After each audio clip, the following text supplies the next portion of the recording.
Hey fans, welcome back to another TV review, and today we're talking about Gen V Season 2.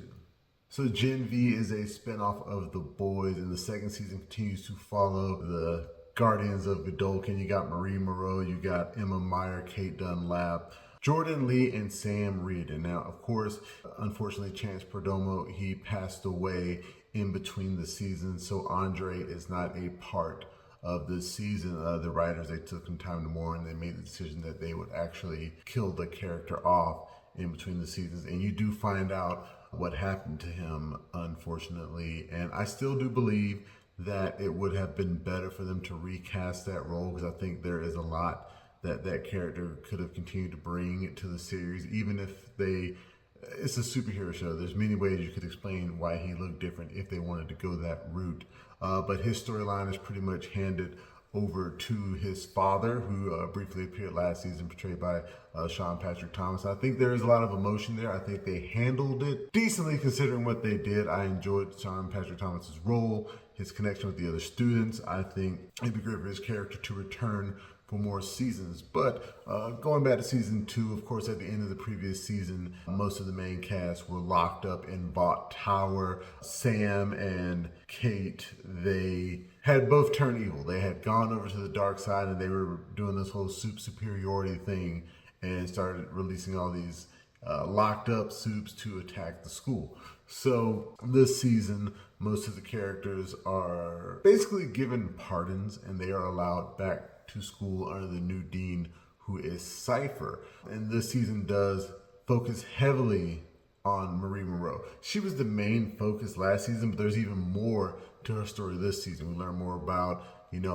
how she got her powers, what makes her so special, and what her purpose is moving forward. Like I said, there's a lot of connections to The Boys that I will not spoil here. There's some characters that appear. Some are small, jokey bits. Others are really important roles in the season. I really did enjoy that. And the fact that Marie most likely will be in the next season of The Boys. It's not guaranteed. I don't know what they're going to do.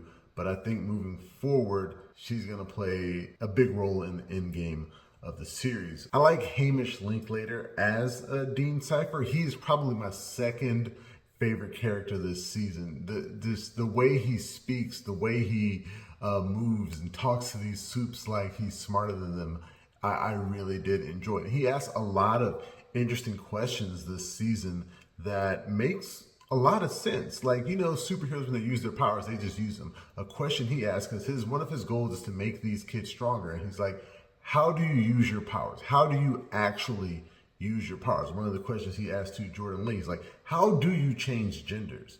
Like, do you just pucker your butthole and do it? Like, what is the actual mechanism that you are triggering to do this? We are soups, we are better, and the more that we understand about our powers, the stronger we'll be. And I love that aspect. Like I said, he does it with Jordan Lee, he does it with Marie, all these other characters. And I think we should have focused a little bit more on that this season and seeing how these characters can further utilize their powers in ways we haven't seen before. We get a little bit of that with Emma, aka Little Cricket. She realized at the end of last season that she can change her shape without binging food or throwing up. So, and she's kind of pushed to the side this season. She has her own little arc, and it was kind of fun with some of the characters she met last season, but I would have loved to see, just more of that. And speaking of Jordan Lee, and I remember my review for season 1, I said he's like my favorite transgender character I've seen on TV yet. They kind of backtracked a little bit. I don't know if they ever said he was transgender in the last season, but he actually states in this season, he's like, I'm not transgender, I'm bigender. It's different.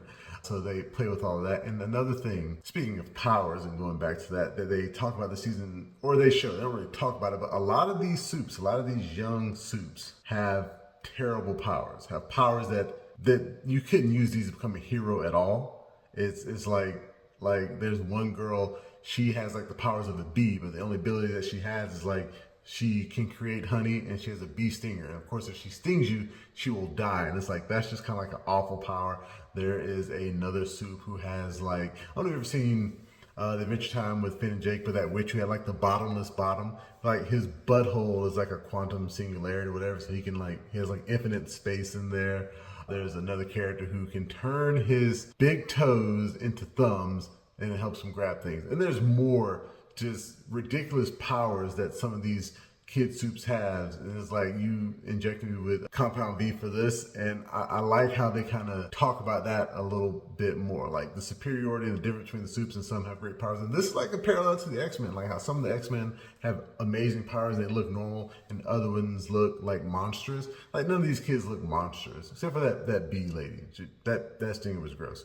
But I like that aspect of the show as well. And I think, this is very much different from The Boys. This is very much a young adult version of that series. And I think this second season is even more tame than the first. Like, I don't think there's a bit of nudity at all in this season. Any naughty bits they show are very cleverly covered, or just flat out covered. All the sex scenes are very tame, and I think there's only one. And I think that is a purposeful thing. And I'm not gonna say there's no nudity. Like, if you see any nudity, it's like male nudity. They are being very respectful to female bodies in this season, and I think that's a modern thing that these shows are doing. And that's just how it is. And I think it's fun. So overall, I really enjoyed the season. It is not as good as season 1. I am interested to see where they're going to go with season 3, if there is a season 3, because The Boys is ending next season, and Vought Rising is a prequel set decades in the past. So in terms of a score, I'm going to give it a good 4 out of 5.